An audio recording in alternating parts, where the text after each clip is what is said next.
Ju njohim me edicionin informativ të lajmeve. Kjo është Radio 7. Portiri kombëtare skuqezi Tomas Trakosha vesh të tjera shundat tek cilësitë kombëtare së Serbisë. Sipas tij në goditje standarde, lojtarët janë shumë të mirë dhe Shqipëria duhet të mbrohet mirë.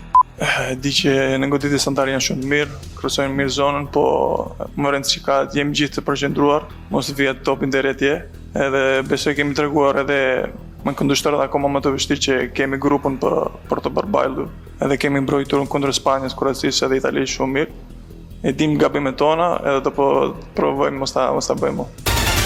Për ndeshjen me Serbinë reagoi dhe sulmuesi Arber Hoxha. Sipas tij lojtarët po punojnë mirë dhe kanë besim dhe shpresojnë se do marrin fitore. Hoxha mendon se fitoria na jep një dorë më shumë drejt botrorit. Po, besoj që kjo ndeshje pra është një ndeshje e vështirë dhe besoj që kjo vendos pra për një vend në kualifikuese pra për një play-off në ndeshjet për botrorin dhe shpresojmë që do e fitojmë ndeshjen se ka edhe më herët dhe të kemi një shpresë të kualifikohemi në botror. Ai nënvizoi se sa e rëndësishme është kjo përballje, mjafton të theksohet se interesi i tifozëve për të qenë në stadium ka përceu shifrën e 200.000 kërkesave për bileta.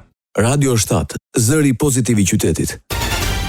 Shkodra do të ketë një port të re hyrëse. Ministri i Energjetikës dhe Infrastrukturës Belinda Ballogu inspektoi ecërinë e punimeve të rrugës kthesa e Bërdicës ura Baçallokut. Rruga e re do të ketë një gjatësi për 1600 metrash, ndërsa ura ekzistuese me gjatësi 180 metra lineare do të duplikohet në një strukturë të re pranë saj. Nuk preket ura ekzistuese, është 180 metra apo jo linear e gjatësia. Ne ndërtojmë një urë paralele e cila do të shërbejë si njëra nga krahët e rrugës. Pra, pikërisht, porsit që do kemi pra në urën e re janë ata që do vinë siç vjen ky krau këtej tani drejt Tiranës, duke mos e prekur urën ekzistuese. Pra nuk do ketë ndërhyrje mbi atë infrastrukturë. Projekti përfshin dhe urbanizimin e zonës me trotuare, ndriçim dhe gjelbërim. Duke qenë se kemi pasur kërkesë nga Bashkia e Shkodrës për të urbanizuar projektin, gjë që nuk është hera parë që ne e bëjmë, kemi thënë këtë në unazën e madhe, kur ne nisëm unazën e madhe, na është dashur që të bashkëpunojmë më pas me Bashkinë e Tiranës, duke qenë se që gjitha këto vepra pavarësisht se janë infrastrukturë kombëtare rrugore, nga ana tjetër futen në zonat banuara duke bërë kështu të nevojshëm që të ketë edhe pjesë të tjera që janë të lidhura dhe të ndërlidhura me pjesët e mobilimit urban.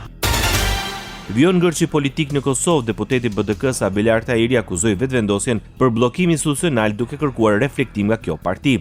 Lëvizja vendose të ketë reflektu mbi këtë blokadë, pra shkaktari i kësaj blokade janë pikërisht ata, ne i kemi dhënë opsionet tona dhe shpresoj që të reflektojnë dhe ta zhbllokojnë këtë situatë. Ai kërkoi nga presidentja të ketë më shumë angazhim dhe të ushtrojë presion mbi partitë dhe deputetët, siç e përcakton roli i saj kushtetues.